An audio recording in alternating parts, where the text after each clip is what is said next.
ஓம் சாந்தி. 27-1-2025 காலை முரளி பாப்தாதா மதுபன். சாராம்சம்.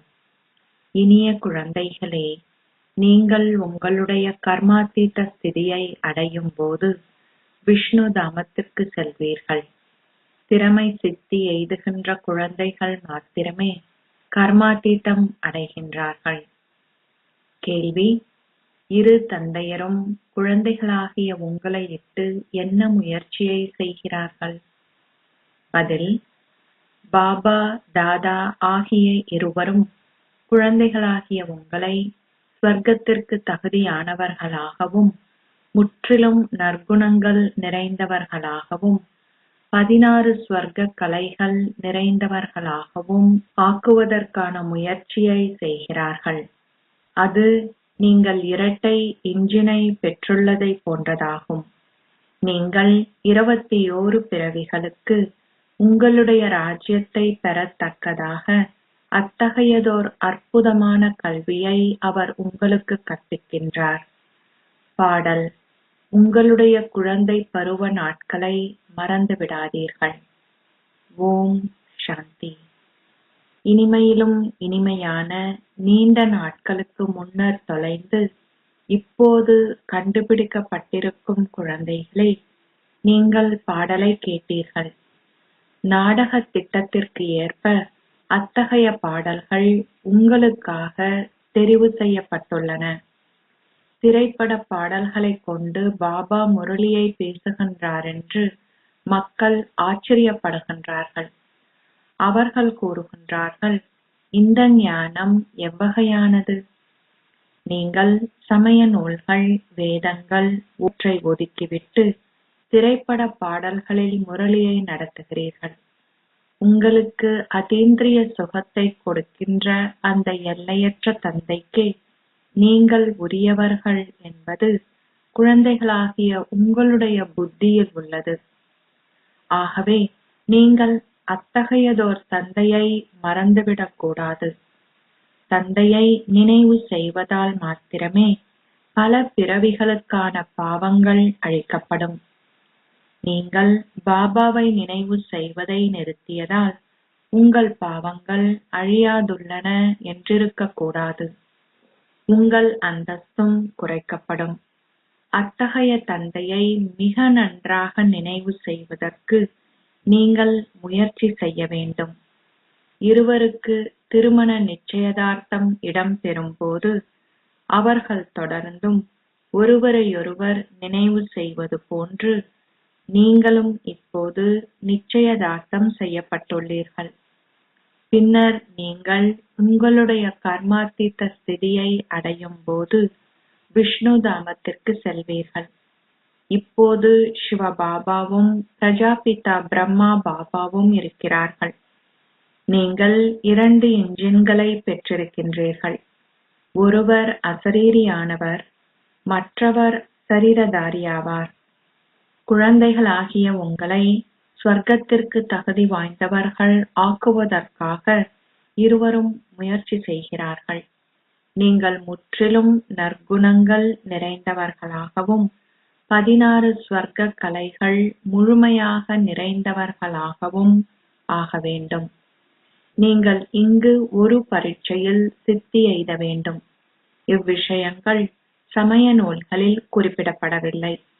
மிகவும் அற்புதமான இக்கல்வி உங்களின் எதிர்கால 21 பிறவிகளுக்கானது. ஏனைய கல்வி அனைத்தும் மரண பூமிக்கானதாகும். ஆனால் இக்கல்வியோ அமரத்துவ பூமிக்கானதாகும். எவ்வாறாயினும் அதற்கு நீங்கள் இங்கேயே கற்க வேண்டும். ஆத்மாக்களாகிய நீங்கள் தூய்மை ஆகாமல் உங்களால் சத்திய யுகத்திற்கு செல்ல முடியாது. ஆகையாலேயே தந்தை சங்கம யுகத்தில் வருகிறார். நீங்கள் சிப்பிகளிலிருந்து வைரங்கள் போன்ற பெறுமதியானவர்கள் ஆகுகின்ற இக்காலமே அதி மங்களகரமான நன்மை பயக்கும் சங்கம யுகம் என்று அழைக்கப்படுகிறது. ஆகவே நீங்கள் தொடர்ந்தும் ஸ்ரீமத்தை பின்பற்ற வேண்டும். சிவபாபா மாத்திரமே ஸ்ரீ ஸ்ரீ என்று அழைக்கப்படுகிறார். மணிமாலையின் அர்த்தமும் குழந்தைகளாகிய உங்களுக்கு விளங்கப்படுத்தப்பட்டுள்ளது. முதலிலுள்ள குஞ்சம் சிவபாபாவும் பின்னர் இரட்டை மணிகளும் காட்டப்பட்டுள்ளன. ஏனெனில் இது இல்லற பாதையாகும். பின்னர் வெற்றி அடைபவர்களின் மணிகள் உள்ளன. இது இவர்களின் உருத்திரரின் மணிமாலை. பின்னர் இது விஷ்ணுவின் மணிமாலை ஆகுகின்றது. இந்த மணிமாலையின் அர்த்தம் எவருக்கும் தெரியாது. தந்தை இங்கு அமர்ந்திருந்து விளங்கப்படுத்துகின்றார். குழந்தைகளாகிய நீங்கள் சிப்பிகளிலிருந்து வைரங்களாக மாற வேண்டும். நீங்கள் 63 பிறவிகளாக தந்தையை நினைவு செய்கின்றீர்கள். இப்போது நீங்கள் அனைவரும் ஒரேயொரு அன்புக்குரியவரின் காதலர்கள். நீங்கள் அனைவரும் ஒரேயொரு கடவுளின் பக்தர்கள். அவர் மாத்திரமே கணவருக்கெல்லாம் கணவரும் தந்தையருக்கு எல்லாம் தந்தையும் ஆவார். அவர் குழந்தைகளாகிய உங்களை அரசர்களுக்கு எல்லாம் அரசராக ஆக்குகிறார். அவர் அவ்வாறு ஆகுவதில்லை. தந்தை மீண்டும் மீண்டும் விளங்கப்படுத்துகின்றார். தந்தையை நினைவு செய்வதால் மாத்திரமே உங்களுடைய பல பிறவிகளின் பாவங்கள் அழிக்கப்படும். ஆத்மாக்கள் செயல்களின் தாக்கத்திற்கு உட்படாதவர்கள் என்று ரிஷிகளும் புனிதர்களும் கூறுகிறார்கள். தந்தை விளங்கப்படுத்துகிறார். ஆத்மாக்களே நல்ல சமஸ்காரங்களையும் தீய சமஸ்காரங்களையும் எடுத்து செல்கின்றார்கள். எங்கு பார்த்தாலும் நான் கடவுளை மாத்திரமே காண்கின்றேன். இவை அனைத்தும் கடவுளின் அற்புதமான விளையாட்டே என்று அம்மக்கள் கூறுகின்றார்கள். அவர்கள் பாவ பாதையில் முற்றாக அழுக்காகிவிட்டார்கள். 100,000கணக்கானோர் அத்தகைய மக்களின் வழிகாட்டல்களை பின்பற்றுகிறார்கள். இதுவும் நாடகத்தில் நிச்சயிக்கப்பட்டுள்ளது. 3 உலகங்களையும் எப்போதும் உங்களுடைய புத்தியில் வைத்திருங்கள். ஆத்மாக்கள் வாழ்கின்ற சாந்தி தாமம் அமைதி தாமம். நீங்கள் செல்வதற்கு இப்போது முயற்சி செய்யும் சுக்தாமம் சந்தோஷ பூமி. அரை சக்கரத்தின் பின்னர் ஆரம்பமாகின்ற துக்கதாமம் துன்ப பூமி. தந்தையான ஸ்வர்க்க கடவுள் என்றே கடவுள் அழைக்கப்படுகின்றார். அவர் நரகத்தை ஸ்தாபிப்பதில்லை. தந்தை கூறுகிறார், நான் சந்தோஷ தாமத்தை மாத்திரமே ஸ்தாபிக்கிறேன். இது வெற்றியும் தோல்வியும் நிறைந்த நாடகமாகும். குழந்தைகளாகிய நீங்கள் ஸ்ரீமத்தை பின்பற்றுவதன் மூலம் ராவணனாகிய மாயையை வெல்கின்றீர்கள். பின்னர் அரை சக்கரத்தின் பின் ராவண ராஜ்யம் மீண்டும் ஆரம்பமாகிறது. குழந்தைகளாகிய நீங்கள் இப்போது யுத்த களத்தில் இருக்கிறீர்கள். இதனை நீங்கள் உங்களுடைய புத்தியில் கிரகித்துக் கொள்வதுடன் பின்னர் மற்றவர்களுக்கும் விளங்கப்படுத்த வேண்டும். அனைவரும் அந்த வீட்டை மறந்துவிட்டதால் நீங்கள் குருடர்களுக்கு ஊன்றுகோல் ஆகி அவர்களுக்கு வீட்டுக்கான பாதையை காட்ட வேண்டும். இது ஒரு நாடகம் என்று மக்கள் கூறுகிறார்கள். ஆனால் அது 100,000கணக்கான ஆண்டுகளை கொண்டது என்றும் அவர்கள் கூறுகிறார்கள். தந்தை விளங்கப்படுத்துகிறார், ராவணன் உங்களை மிகவும் குருடாக்கிவிட்டான். தந்தை இப்பொழுது அனைத்தையும் உங்களுக்கு விளங்கப்படுத்துகின்றார். தந்தை ஞானம் நிறைந்தவர் என்று அழைக்கப்படுகிறார். எனினும் அதன் அர்த்தம் ஒவ்வொருவருக்குள்ளும் என்ன நடக்கின்றது என்பதை அவர் அறிவார் என்பதல்ல. மாயாஜால சக்திகளை கற்பவர்களுக்கே உங்களுடைய மனதில் என்ன உள்ளது என்பதை கூற முடியும். ஞானம் நிறைந்தவர் என்பதன் அர்த்தம் அதுவல்ல. இது தந்தையின் புகழ்ச்சி ஆகும்.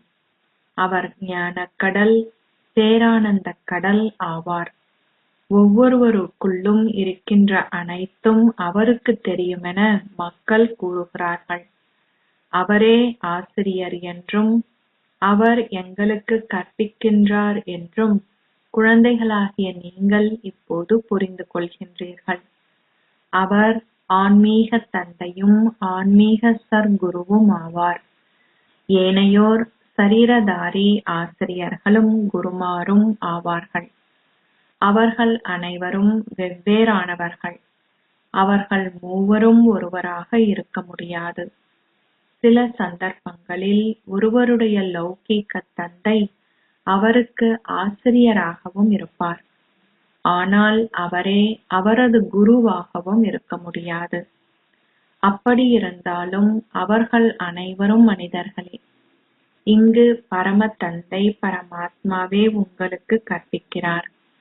ஓர் ஆத்மாவை பரமாத்மா என்று அழைக்க முடியாது. எவரும் இதனை ஏனும் புரிந்து கொள்வதில்லை. பரமாத்மா அர்ஜுனனுக்கு ஒரு காட்சியை காட்டிய போது அர்ஜுனன், தயவு செய்து அதனை நிறுத்துங்கள், என்னால் இந்த ஒளியின் பிரகாசத்தை தாங்க முடியாது என்று கூறியதாக அவர்கள் கூறுகின்றார்கள். மக்கள் இவ்வாறான கதைகளை பற்றி கேள்விப்பட்டதால் பரமாத்மா ஒரு பிரகாசமான ஒளி என்று நம்புகின்றார்கள். முன்னர் பாபாவிடம் வந்த சிலர் டிரான்ஸில் செல்லும் வழக்கத்தை கொண்டிருந்தார்கள்.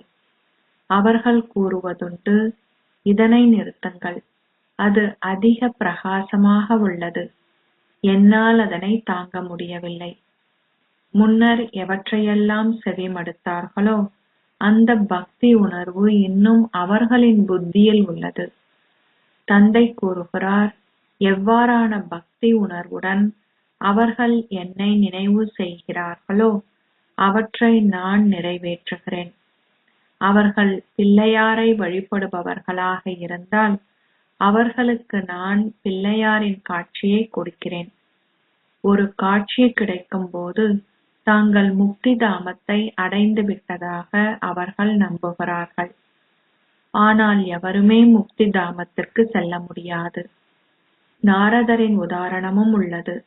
அவர் அதிசிறந்த பக்தராக நினைவு கூறப்படுகிறார். லக்ஷ்மியை திருமணம் செய்ய முடியுமா என்று அவர் கேட்டபோது அவரது முகத்தை கண்ணாடியில் பார்க்குமாறு அவருக்கு கூறப்பட்டது. பக்தர்களின் மாலையும் உள்ளது.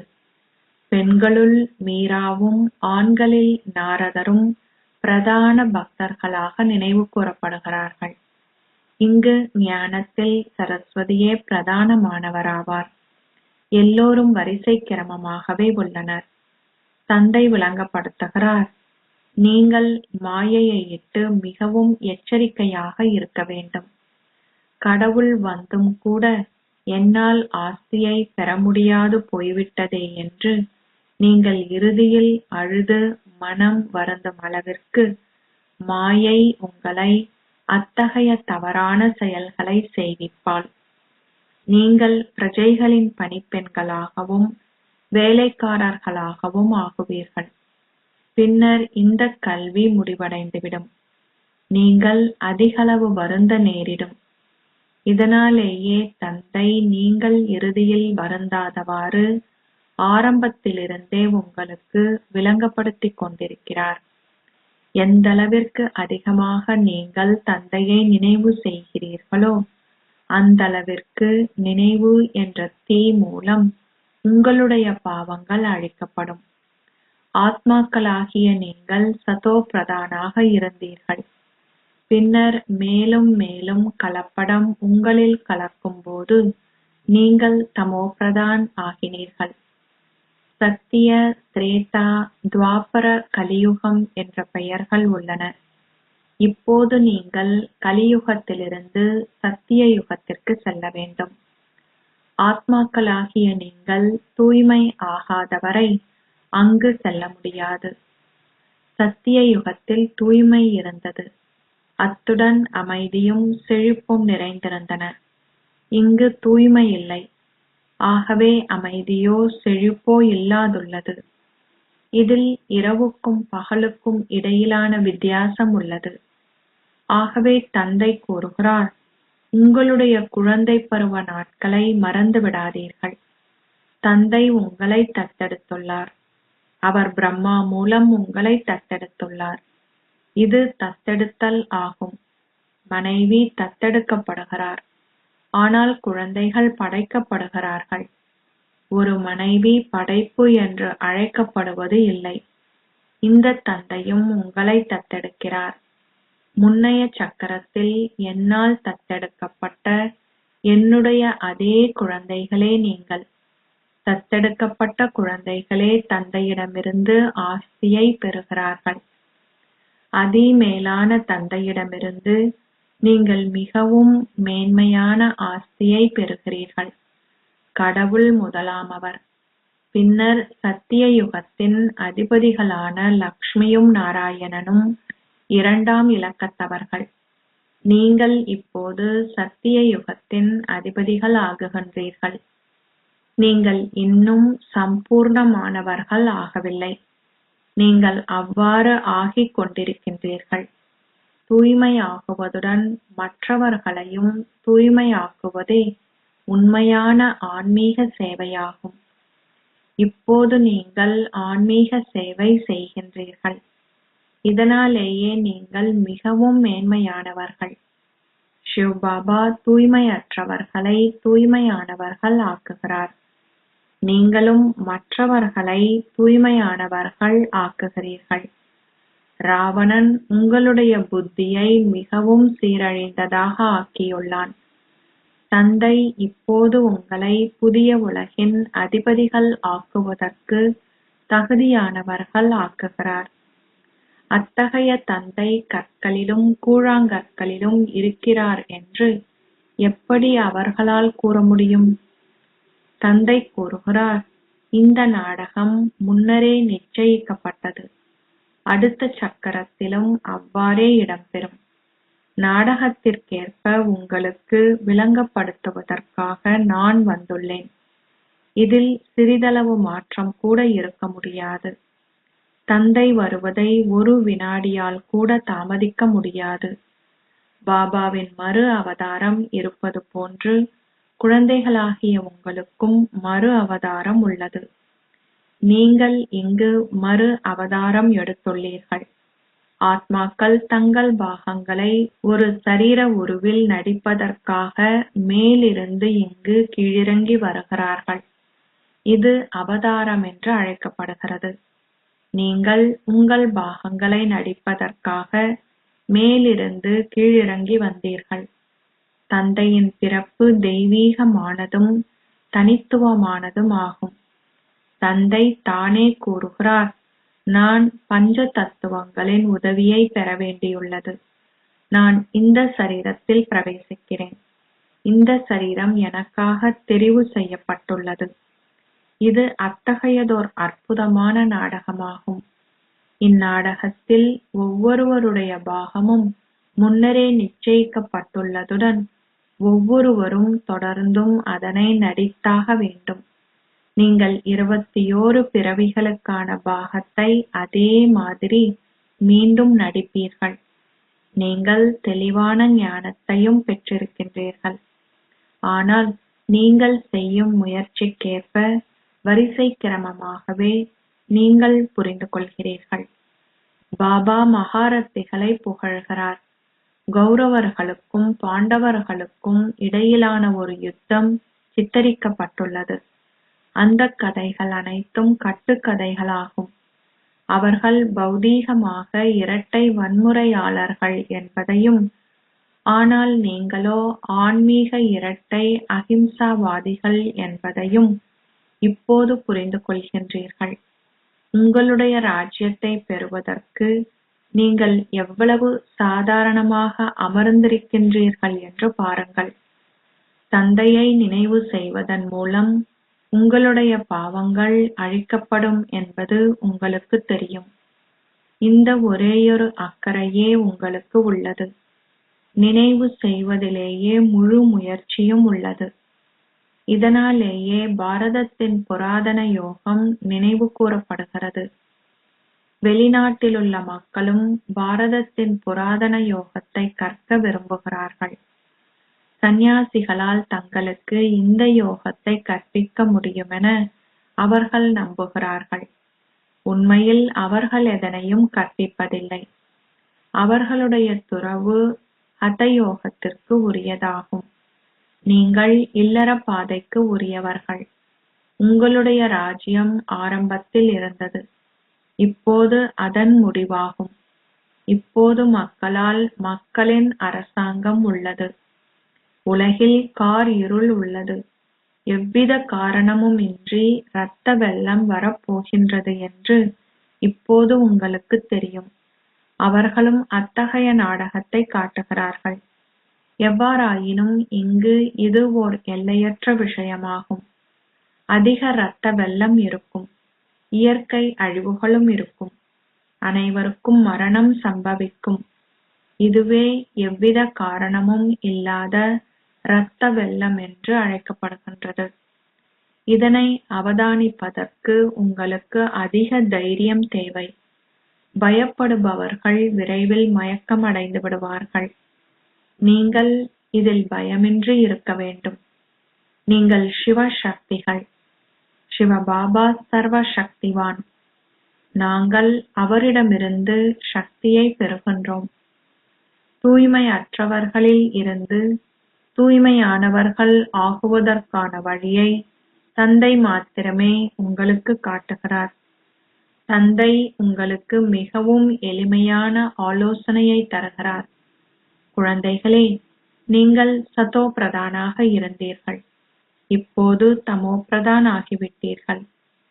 தந்தை இப்போது கூறுகிறார், என்னை நினைவு செய்யுங்கள். நீங்கள் தூய்மையற்றவரில் இருந்து தூய்மையானவர்கள் ஆகுவதுடன் சதோ பிரதானாகவும் வருவீர்கள். ஆத்மாக்களாகிய நீங்கள் தந்தையுடன் யோகம் செய்வதால் உங்களுடைய பாவங்கள் எரிக்கப்படும். தந்தையே அதிகாரி. படங்களில் அவர்கள் பிரம்மா விஷ்ணுவின் தொப்புளிலிருந்து வெளிப்படுவதாக காட்டியுள்ளார்கள். அவர் அமர்ந்திருந்து வேதங்களிலும் சமய நூல்களிலும் உள்ள ரகசியங்களை அவர் மூலம் விளங்கப்படுத்தியதாக அவர்கள் கூறுகின்றார்கள். பிரம்மா விஷ்ணுவாகவும் அந்த விஷ்ணு பின்னர் பிரம்மாவாகவும் ஆகுகின்றார் என்பது உங்களுக்கு இப்போது தெரியும். பிரம்மா மூலம் ஸ்தாபனை இடம்பெறுவதுடன் இடம்பெறுகின்ற படைப்புகளை அவர் பராமரிக்கவும் வேண்டும். இவ்விஷயங்கள் அனைத்தும் உங்களுக்கு மிக தெளிவாக விளங்கப்படுத்தப்பட்டுள்ளது. இந்த ஆன்மீக ஞானத்தை புரிந்து கொள்பவர்கள் எவ்வாறு இந்த ஞானத்தை மற்றவர்கள் அனைவருக்கும் கொடுக்கலாம் என்பதில் அக்கறை செலுத்துவார்கள். உங்களிடம் செல்வம் இருந்தால் ஏன் நீங்கள் ஒரு நிலையத்தை திறக்கக்கூடாது? தந்தை கூறுகிறார், ஒரு கட்டடத்தை வாடகைக்கு எடுத்து அங்கு ஒரு வைத்தியசாலையுடன் கூடிய பல்கலைக்கழகத்தை திறவுங்கள். யோகத்தின் மூலம் முக்தியும் ஞானத்தின் மூலம் ஜீவன் முக்தியும் உள்ளன. நீங்கள் இரட்டை ஆஸ்தியை பெறுகிறீர்கள். இதற்கு உங்களுக்கு 3 சதுர அடி நிலமே தேவை. இறை தந்தையின் பல்கலை வித்யாலயம் என்றோ அல்லது பல்கலைக்கழகம் என்றோ அழைத்தாலும் எல்லாம் ஒன்றே. சாதாரண மனிதர்களிலிருந்து தேவர்கள் ஆகுவதற்கான மிகப்பெரிய பல்கலைக்கழகம் இதுவாகும். எவ்வாறு நீங்கள் உங்களுடைய செலவுகளை சமாளிக்கிறீர்கள் என மக்கள் கேட்கிறார்கள். பிரம்மா குமாரர்களினதும் பிரம்மா குமாரிகளினதும் தந்தைக்கு பல குழந்தைகள் இருக்கிறார்கள். இருந்தும் நீங்கள் உலக அதிபதிகள் ஆகுகிறீர்கள்.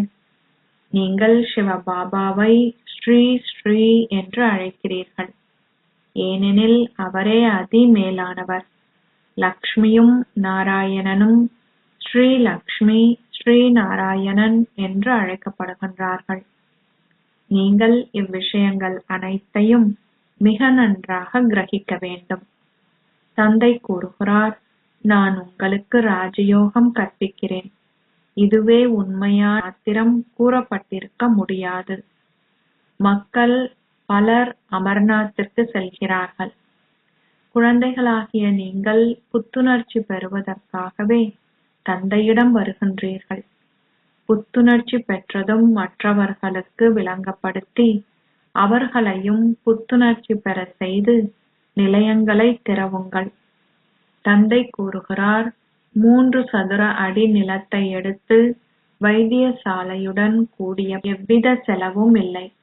நீங்கள் ஒரு வினாடியில் செல்வம், ஆரோக்கியம், சந்தோஷம் ஆகியவற்றை பெறுவீர்கள். குழந்தைகளாகிய நீங்கள் பிறவி எடுத்து வாரிசுகள் ஆகுகின்றீர்கள். நம்பிக்கை கொண்டிருந்து உலக அதிபதிகள் ஆகுங்கள். எவ்வாறாயினும் நீங்கள் எவ்வளவு முயற்சி செய்கிறீர்கள் என்பதிலேயே அனைத்தும் தங்கியுள்ளது. அச்சா, இனிமையிலும் இனிமையான எப்போது கண்டுபிடிக்கப்பட்டிருக்கும் குழந்தைகளுக்கு தாய் தந்தையாக இருக்கும் பாப் தாதாவின் அன்பும் நினைவும் காலை வந்தனங்களும். ஆன்மீக தந்தை ஆன்மீக குழந்தைகளுக்கு நமஸ்தே கூறுகிறார். ஆன்மீக குழந்தைகள் ஆன்மீக தந்தைக்கு நமஸ்தே கூறுகின்றனர். தாரணைக்கான சாராம்சம். 1. காரணமின்றி ரத்தம் சிந்தப்படும் இறுதி நேர காட்சிற்றவர்கள் ஆக வேண்டும். சர்வ சக்திவானை நினைவு செய்வதன் மூலம் உங்களால் அவரிடமிருந்து சக்தியை பெற்றுக்கொள்ள முடியும். 2. தூய்மையாகி ஏனையோரையும் தூய்மையாக்குகின்ற உண்மையான ஆன்மீக சேவையை செய்யுங்கள். இரட்டை அகிம்சாவாதி ஆகுங்கள். குருடர்களுக்கு ஊன்றுகோலாகி அனைவருக்கும் வீட்டிற்கான பாதையை காட்டுங்கள். ஆசீர்வாதம். நான் அல்லது எனது என்ற எந்தவோர் உணர்வையும் முடிப்பதன் மூலம் உண்மையான துறவியாகி சமநிலையையும் முழுமையையும் அனுபவம் செய்வீர்களாக. ஒவ்வொரு வினாடியிலும் ஒவ்வொரு எண்ணத்திலும் பாபா பாபா என்பதை நினைவு செய்யுங்கள். நான் என்ற எந்தவோர் உணர்வையும் நான் என்பது இல்லாத போது எனது என்பதும் இருக்காது. எனது சுபாவம், எனது சமஸ்காரங்கள், எனது வேலை அல்லது கடமை, எனது பெயர், எனது கௌரவம், நான் மற்றும் எனது என்ற உணர்வுகள் அனைத்தும் முடிவடைந்ததும் சமநிலையும் முழுமையும் காணப்படுவற்றை துறப்பதே மகத்தானதும் அதி சூட்சுமமானதும் தியாகமாகும். நான் என்ற இந்த உணர்வினும் குதிரையை அஸ்வமேத யாகத்தில் நீங்கள் பலியிட்டால்தான் இறுதி பலி கொடுக்கப்படும். வெற்றி முழக்கங்கள் ஒலிக்கும். ஸ்லோகம். ஹாஜி, ஆமாம் என்று கூறி ஆசீர்வாதங்களின் மாலையை அணிந்து கொள்ளுதல் என்று அர்த்தம். உங்களின் சக்தி வாய்ந்த மனதால் சாகாஷ் வழங்கும் சேவையை செய்யுங்கள். நீங்கள் ஸ்திரத்தன்மை என்ற ஸ்திதியில் சதா ஸ்திரமாக இருப்பதை பயிற்சி செய்யும் போது உங்களின் மனதால் உங்களால் சாகாஷ் வழங்க முடியும். இதற்கு அனைத்திற்கும் முதலில் வீணான எண்ணங்களை தூய எண்ணங்களாக மாற்றுங்கள். பின்னர் இறை அன்பின் அடிப்படையில் மாயையிடமிருந்து வருகின்ற வெவ்வேறு வகையான தடைகளையும் முடியுங்கள். வேறு எவருக்கும் அன்றி ஒரேயொரு தந்தைக்கு சொந்தமாக இருக்கும் பாடத்தை கற்பதன் மூலம் உங்களின் ஒருமுகப்படுத்தும் சக்தியை அதிகரியுங்கள். ஓம் சாந்தி.